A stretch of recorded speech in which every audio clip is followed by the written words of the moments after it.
నాకెవరున్నారు, నాకెవరు సహాయం చేస్తారు, నాతో ఎవరు నడుస్తారు, నాతో ఎవరు ప్రయాణం చేస్తారు, నా బిడ్డ పెళ్లి చేయడానికి ఎవరు సహాయం చేస్తారు, నా కుటుంబం రక్షించబడడానికి ఎవరున్నారు, ఇల్లు కట్టుకోవడానికి ఎవరున్నారు సహాయం చేస్తారు.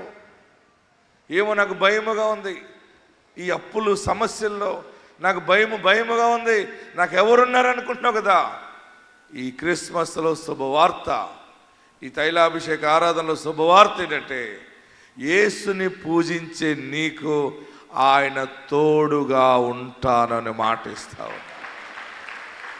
ఇమ్మానుయేలు దేవుడు.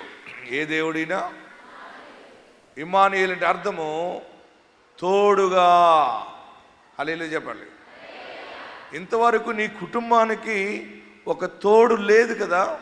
అయ్యో నా భర్తకి ఒక తోడు లేదు, ఒక సహాయకుడు లేడు, ఒక సలహా ఇచ్చేవారు లేరు, కష్టము చెప్తే వినేవాడు లేడు, నాకు సహకారం చేసేవారు లేరు, నా బ్రతుకు ఒంటరి అయిపోయాను, అనుకోకుండా నేను భర్తను కోల్పోయాను, అనుకోకుండా భార్యను కోల్పోయాను, నేను బిడ్డలను కోల్పోయాను, లేకపోతే అందరూ ఉండి నేను అనాథనైపోయానని ఏడుస్తున్నాను. నీతోనే పరిశుద్ధాత్ముడు మాట్లాడుతున్నాడు, నీకు మాట ఇస్తున్నాడు ఈరోజు, తోడుగా ఉంటాను అన్నాడు.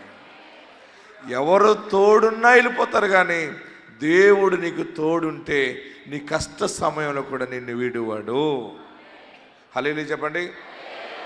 ఇమ్మానుయేలు కృప ఎలాగుంటుందంటే పక్షి తన రెక్కలు చాపినట్టు ఆ దేశ వైశాల్యం అంతా వ్యాపిస్తుంది.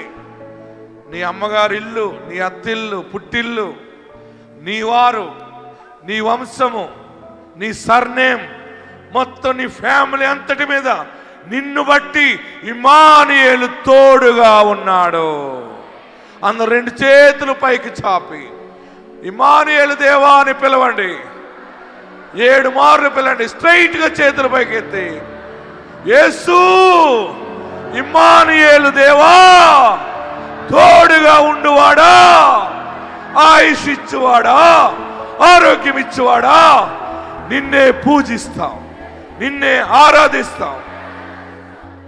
నీ ఆత్మ మాకు దయచి, నా పాపాలు క్షమించు, నన్ను పరిశుద్ధపరచు, నన్ను పవిత్రపరచు, నీ సన్నిధి నాకు దయచే, నీ కృప నాకు దయచే బాబు, నన్ను ఆశీర్వదించు. హల్లెలూయా, హల్లెలూయా, హల్లెలూయా.